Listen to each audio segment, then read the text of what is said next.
Bonsoir à tous et bienvenue dans l'invité du jour. Aujourd'hui, il sera question de la 14e semaine pour l'emploi des personnes handicapées.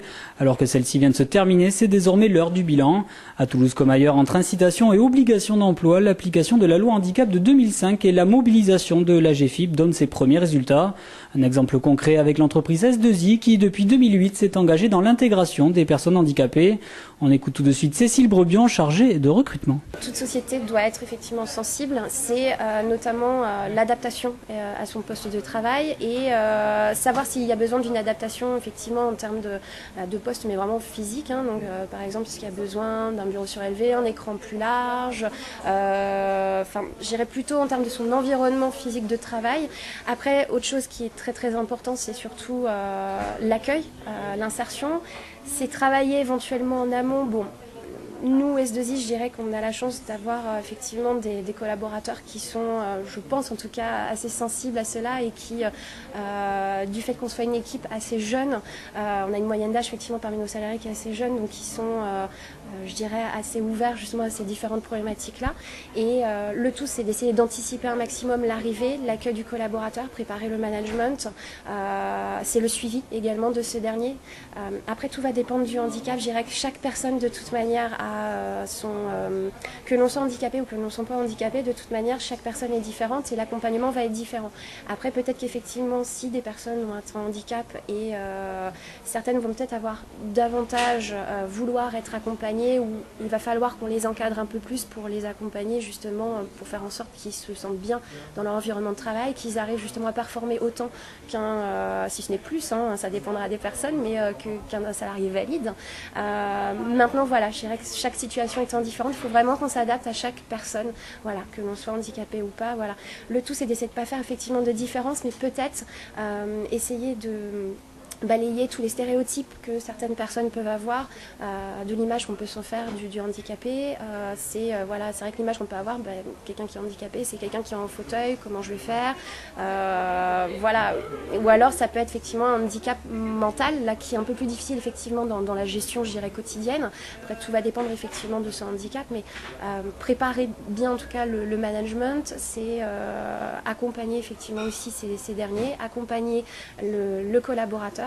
Et après, au fur et à mesure, effectivement, de l'évolution de ce handicap, là, ça va être quelque chose qu'on doit surveiller, effectivement.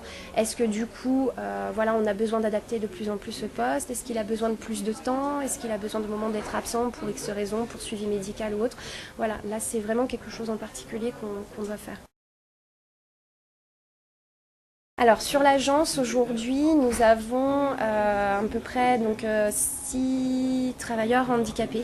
Donc voilà, 6 personnes qui ont la reconnaissance du travailleur handicapé. On est encore très loin de nos 6% par rapport à l'agence, mais en tout cas on y travaille par d'autres moyens aussi. Notamment, on a développé notamment en un an le travail avec le milieu du secteur protégé.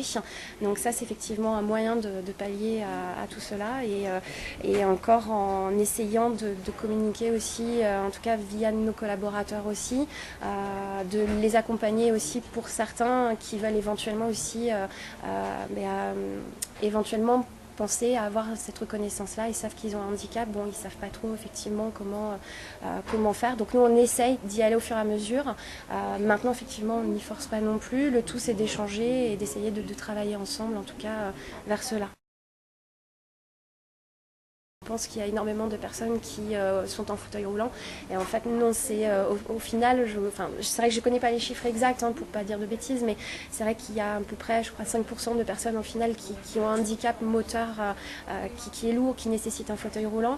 Il y a des handicaps qui sont visibles, d'autres qui ne le sont pas, et majoritairement en tout cas, les handicaps que l'on peut retrouver en tout cas sur le marché du travail sont des handicaps qui ne sont pas en tout cas visibles et physiques. Donc voilà, il peut y avoir des personnes qui ont une maladie qui nécessite juste un accompagnement médical, mais qui fait qu'il est une personne valide comme les autres. Certaines, peut-être, c'est pareil, c'est un handicap qui n'est pas visible, mais qui peuvent avoir un appareil auditif. Donc ça, c'est quelque chose aussi, qui vivent très bien, voilà, qui ont ça depuis qu'ils sont tout petits. Donc même quand on échange avec la personne, on s'en doute pas du tout. Voilà, il y a différentes choses qui s'accompagnent au fur et à mesure. Des personnes qui souffrent du stress aussi, et qui ont, du fait peut-être de dépression qu'ils ont pu faire, aujourd'hui la reconnaissance de travailleurs handicapés. Voilà, ça va être vraiment différente. Ça a toujours été quelque chose, je dirais, sur lequel, en tout cas, on se posait déjà, en tout cas, la question et auquel on était sensible, en tout cas, comme sujet. Maintenant, effectivement, ça a eu un effet quand même accélérateur. Ça, je pense que pour toutes les sociétés, on ne peut pas se le cacher. Mais pour nous, ça a été aussi surtout on va dire, un moment important dans la mesure où on a signé, du coup, en 2008, notre premier accord. Donc là, on est actuellement en fin de notre premier accord national pour justement l'emploi, l'insertion et le maintien dans l'emploi des personnes qui ont effectivement une reconnaissance, en tout cas handicapées. Et effectivement, l'année prochaine, donc quand on va arriver en fin de notre premier accord triennal, on va renouveler effectivement aussi cet accord.